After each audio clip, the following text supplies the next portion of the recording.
When a wife buys something, her husband thinks it belongs to him too.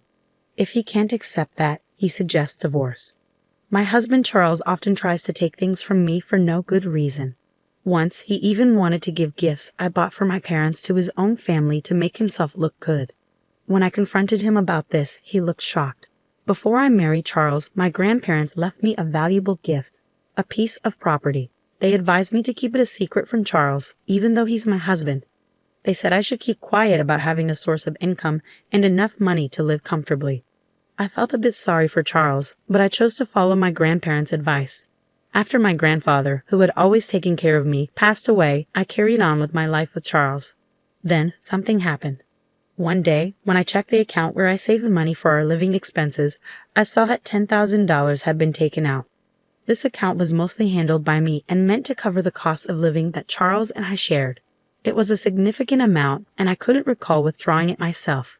It seemed inevitable that Charles was the one who had taken it out. That evening, when Charles returned home, I confronted him about it. "Hey, $10,000 are gone from our living expenses account. Do you know what happened to the money?" "Yeah, I lent it to my mom.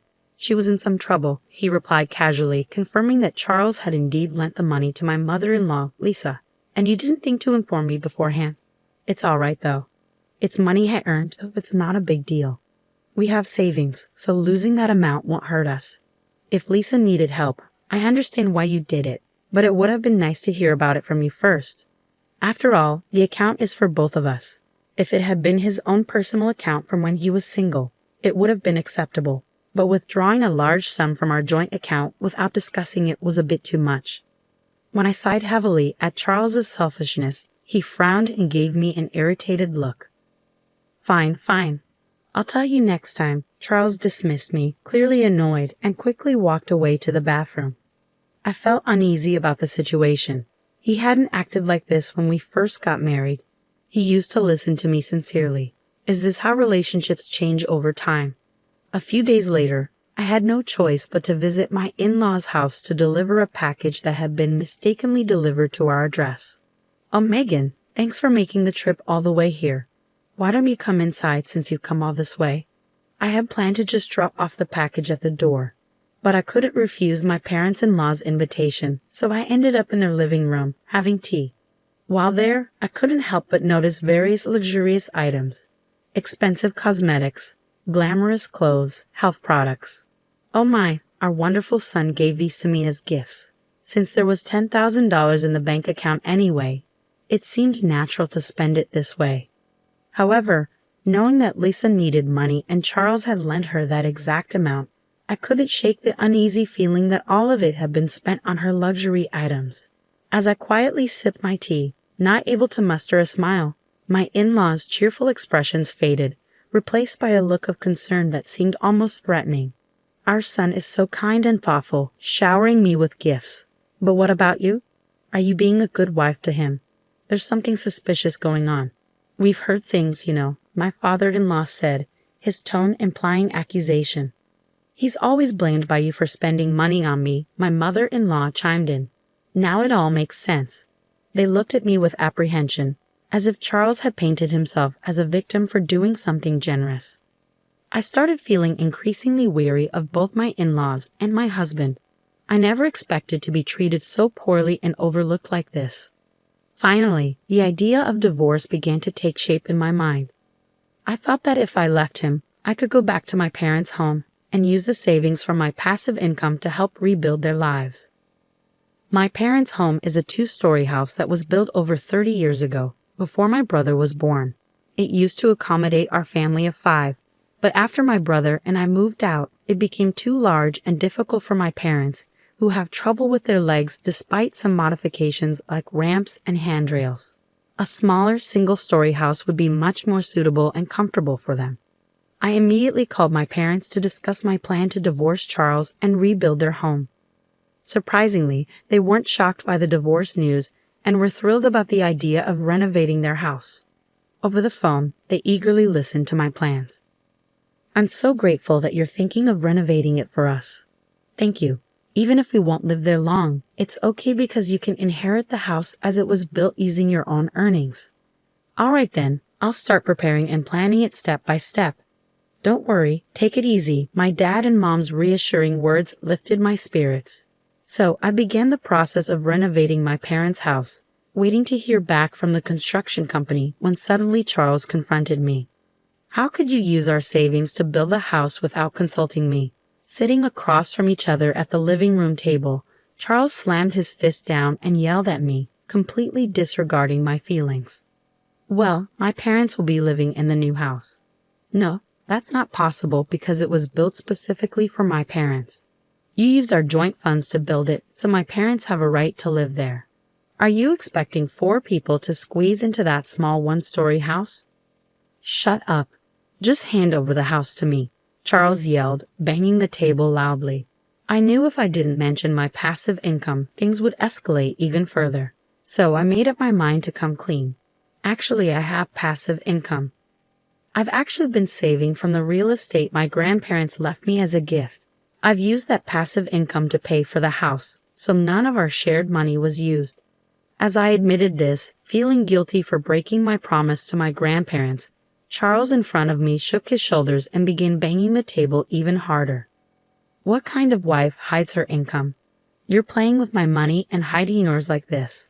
As his anger flared and his face turned red, I realized why my grandparents had advised me to keep my passive income secret. Perhaps they already knew what kind of person Charles was. I'll take the house as part of the divorce settlement. And remember, the house you built as my wife is also mine.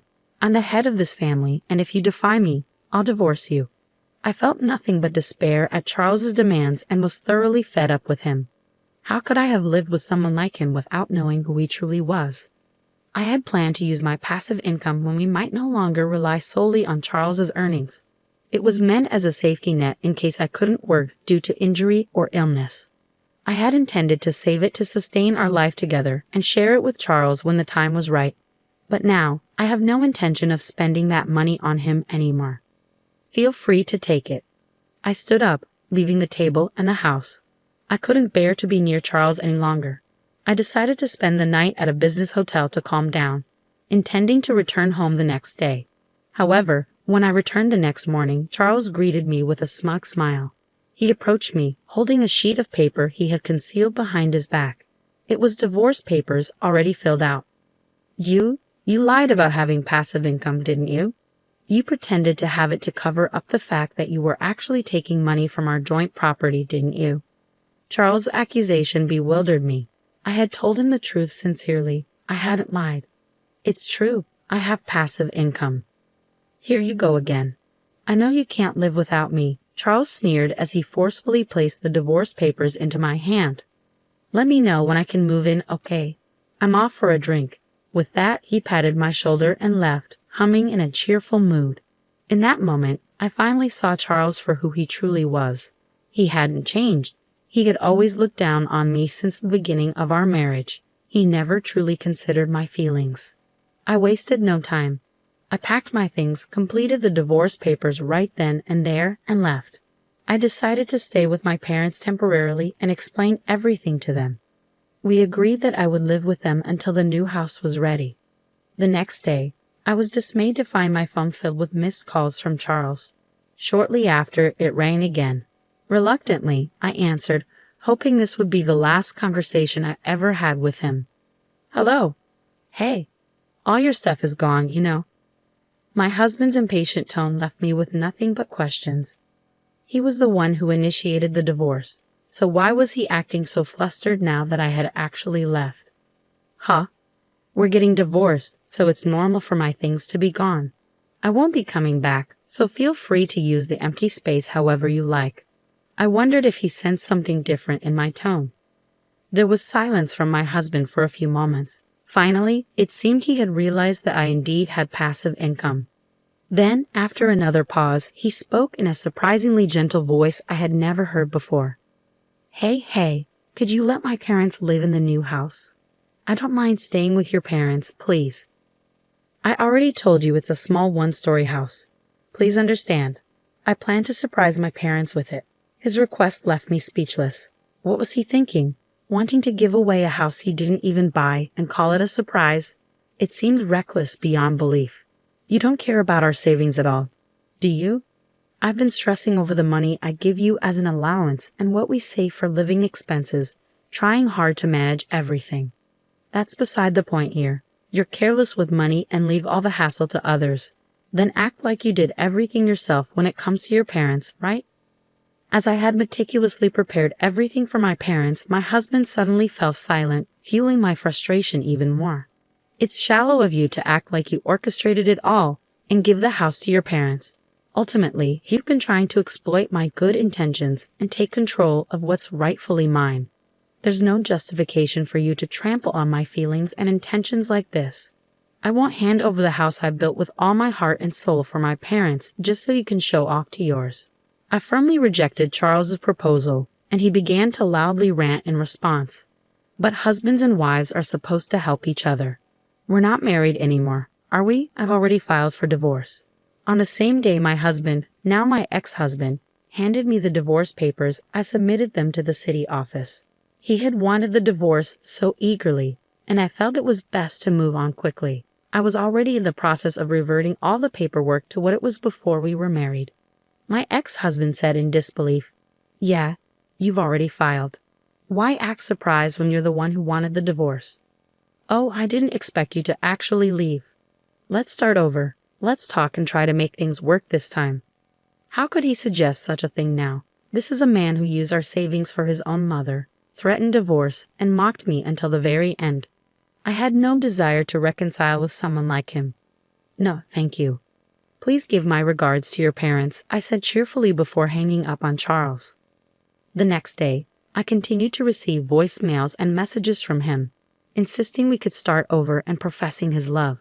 But I sensed his motives were only about my property and wealth. To sever all ties, I promptly blocked him and his family from contacting me. Meanwhile, the new house was completed, and my parents and I moved in, enjoying our newfound comfort. Later, I met a mutual friend who knew Charles as well. I explained that we had divorced. My friend expressed sympathy and shared what had been happening with Charles and his family. Firstly, my ex-husband abruptly submitted his resignation letter at work, claiming he no longer needed to work hard because he had acquired real estate. He then disappeared, making himself unreachable to his colleagues. However, the next day, he apparently tried to retract his resignation. His bosses understandably reprimanded him for vanishing without notice and the disruption caused by his sudden resignation letter. The company questioned him about his behavior, but Charles couldn't admit he was relying on my income, so he attempted to fabricate an explanation. Eventually, though, the truth about our divorce came to light and his lies were exposed. As a result, the company refused to reconsider his employment.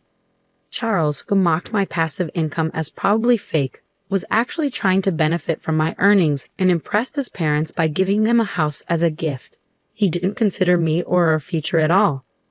When I think about that, I no longer have any feelings for my ex-husband. In fact, I feel relieved. I heard that he returned to his parents' home, where they must have been tough on him because he's now scrambling to find a new job. However, his departure from his last job has made it difficult for him to secure employment. It's safe to say he's facing the consequences of his actions.